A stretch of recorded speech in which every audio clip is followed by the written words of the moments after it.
दो दिन पहले एक खबर काफ़ी तेज़ी के साथ झारखंड के अंदर सोशल मीडिया पर गर्दिश कर रहा था दोस्तों। वो आप तमाम लोगों को अच्छी तरीके से मालूम होगा। माननीय विधायक डुमरी के जो हैं वो पहुंचते हैं सरायकेला, उसी जो है वो जिले के अंदर एक विधानसभा क्षेत्र है, वो है ईचागढ़।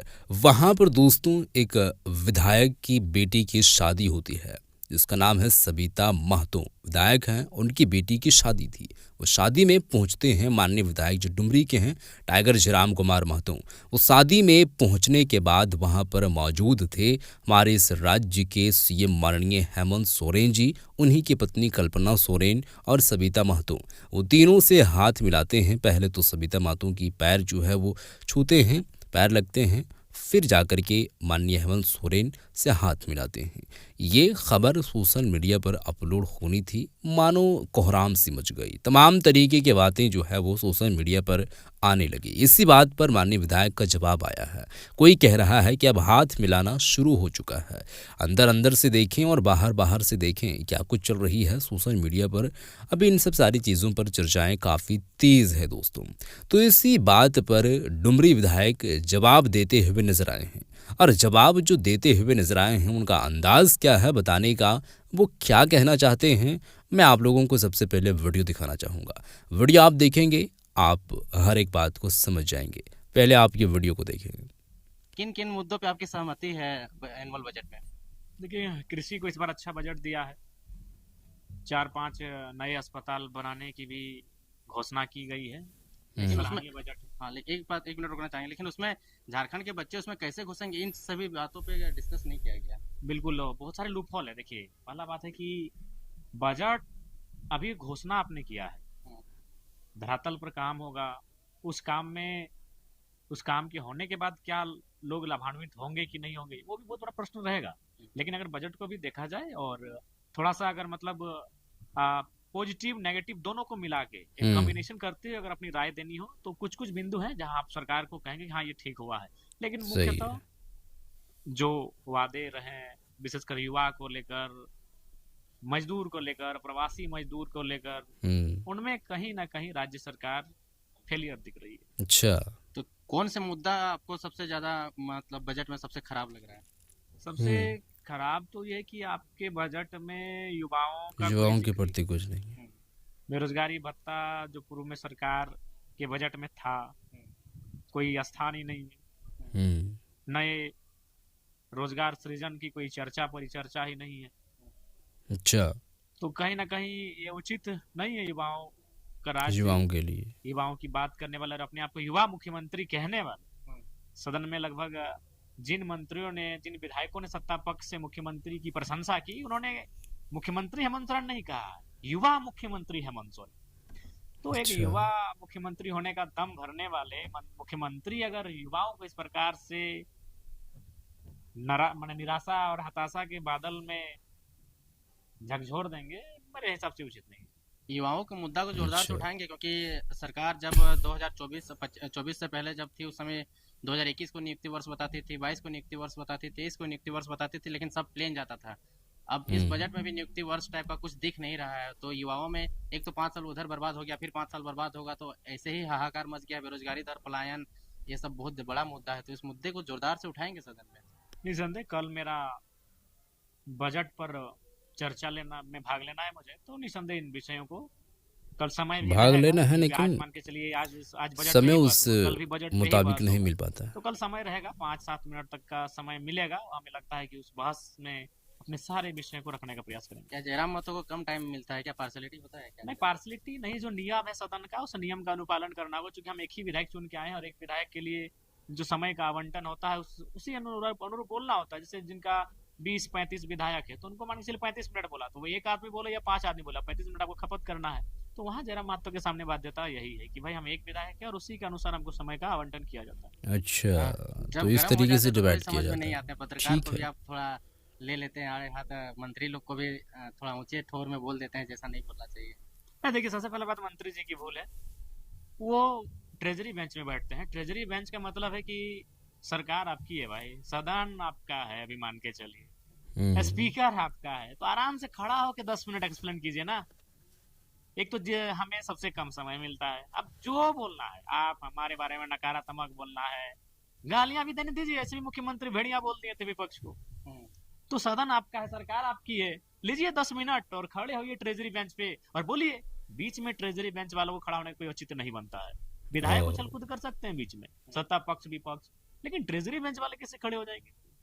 आप वही आप खड़ा होकर अपना बचाव करते हैं कि मैं या फिर आज जो विषय मैं कह रहा था कि उस समय जब वीडियो सीओ पर नियंत्रण था, तब बोलते हैं कि अभी भी वीडियो सीओ पर नियंत्रण है, बात ही खत्म हो जाता।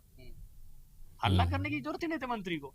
मंत्री हल्ला करने के लिए नहीं होता, हल्ला करने के लिए विधायक होता है, विपक्ष हल्ला करने के लिए होता है। अब मंत्री हल्ला करेगा तो फिर काहे की सरकार भैया? खराब लगता है सब चीज देख करके। नहीं, बिल्कुल वे लोग कहीं ना कहीं जो एक सदन की गरिमा होती है उस गरिमा के विपरीत कार्य कर रहे हैं। ट्रेजरी बेंच को हक नहीं बनता है। लेकिन सत्ता पर आपका आपका हर बात का रिएक्शन सत्ता पक्ष देती है। रामदास सोरेन आप बोले कि आंदोलन में बैठने पड़ेगा 1,36,000 करोड़ लेने के लिए, तो आंदोलन में बैठेंगे, समर्थन देंगे, तो उसका जवाब दिया रामदास सोरेन ने कि सिर्फ क्यों बिना बैठेंगे? हाथिर की। मतलब आपके सत्ता पक्ष के लोग हम आपके हर एक एक्शन का रिएक्शन देते हैं। अरे भाई, राज्य में एक्शन का रिएक्शन तो होगा ही, और जरा मत तो जहाँ रहेगा वहां तो होगा ही। देखिए, सबसे पहला बात, अब तो हम जो 1,36,000 करोड़ का बकाया है उसमें भी जब मैंने अध्ययन किया तो उसमें तो 1 लाख करोड़ तो सिर्फ हमको लगता है जमीन। लैंड का बकाया है। तो लैंड, इसका मतलब स्पष्ट हो, तो आम जनता का पैसा है। इसीलिए जीएम लैंड की रसीद नहीं काटी जा रही है।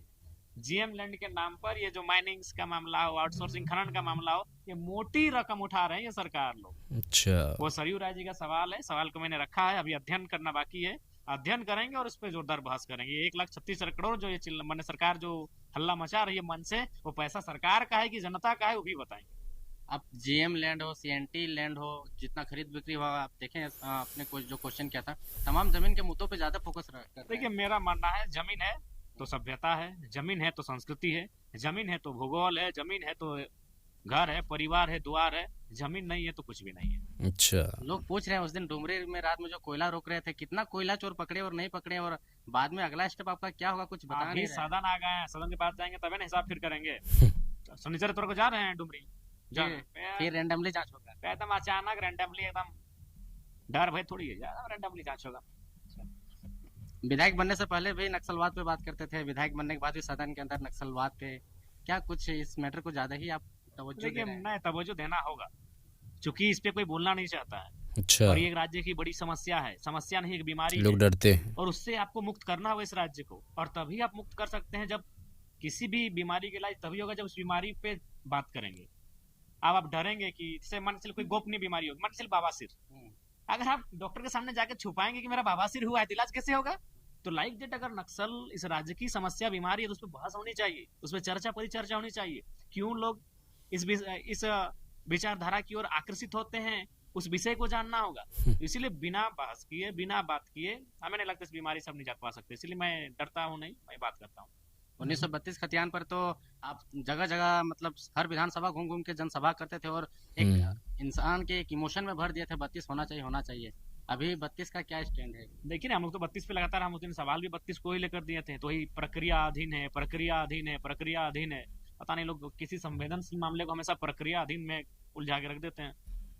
अच्छा, युवाओं के लिए जो अभी शिक्षक की बहाली बहुत दिनों से नहीं हुई है, सीटेट को इनवैलिड कर दिया गया अभी टीचर का बहाली में, और जेटेट सरकार बहुत दिनों से ले नहीं रही, तो जेटेट का मुद्दा भी उठाने का निसंदेह राज्य के लिए जेटेट आवश्यक है, तो जेटेट का मुद्दा उठेगा, जरूर उठेगा। निकल भी हमें युवाओं का राज्य, युवाओं की बात करने वाले और अपने आप को युवा मुख्यमंत्री कहने वाले सदन में लगभग जिन मंत्रियों ने, जिन विधायकों ने सत्ता पक्ष से मुख्यमंत्री की प्रशंसा की, उन्होंने मुख्यमंत्री हेमंत सोरेन नहीं कहा, युवा मुख्यमंत्री हेमंत सोरेन। तो एक युवा मुख्यमंत्री होने का दम भरने वाले मुख्यमंत्री अगर युवाओं को इस प्रकार से निराशा और हताशा के बादल में झकझोर देंगे, मेरे हिसाब से उचित नहीं। युवाओं को मुद्दा को जोरदार से उठाएंगे, क्योंकि सरकार जब 2024 से पहले जब थी, उस समय 2021 को नियुक्ति वर्ष बताती थी, 22 को नियुक्ति वर्ष बताती थी, 23 को नियुक्ति वर्ष बताती थी, लेकिन सब प्लेन जाते। तो चलिए दोस्तों, बात आप लोग जो है वो सुन चुके हैं कि माननीय विधायक जी टाइगर जयराम कुमार महतो क्या कुछ कहें। अभी सदन एनुअल सदन को लेकर के भी चल रही है, सत्र का जो है वो टाइम अभी चल रहा है, तो इन्हीं सारे मुद्दों पर कुछ बात करते हुए नजर आए हैं। किन मुद्दों पर आगे स्टैंड जो है वो लेना है। आपको क्या स्पीकर साहब कम टाइम देते हैं, या आप उस मुद्दे को बोल नहीं पाते हैं, या क्या है, और किस तरीके से आप काम कर रहे हैं, आपका जो है वो अंदाज़ क्या है, जो आप बीच सदन में ही आप मंत्रियों से भिड़ जाते हैं, विधायकों से भिड़ जाते हैं। तो ये सीधे तौर पर इनका कहना है कि देखिए, मंत्रियों से भिड़ना तो ये उचित नहीं है और ना ही ऐसा होना चाहिए, लेकिन मंत्रियों के बीच में आना ही नहीं चाहिए। ये सदन जो होता है इसमें जो है वो विधायकों की जो है वो बोली होती है, वो लोग आपस में लड़ते हैं, लोगों की आपस में भिड़ंत होती है, जो विपक्ष है उन लोगों की होती है। मंत्रियों की अगर होने लगी तो फिर इस राज्य में इस जो सरकार है वो तो आप समझ सकते हैं कि उनका कहना क्या था। तो खैर दोस्तों, बातें आप लोग सुन चुके हैं। इन बातों पर आप किस तरीके से जो है वो कहना चाहेंगे, आपका विचार क्या है, ज़रूर बताइएगा। इस वीडियो को शेयर कर दीजिएगा। मज़ीद और भी वीडियोज़ को देखने के लिए चैनल को सब्सक्राइब कर लीजिएगा। मिलते हैं एक और नए वीडियो के साथ, तब तक के लिए खुदा हाफ़िज़।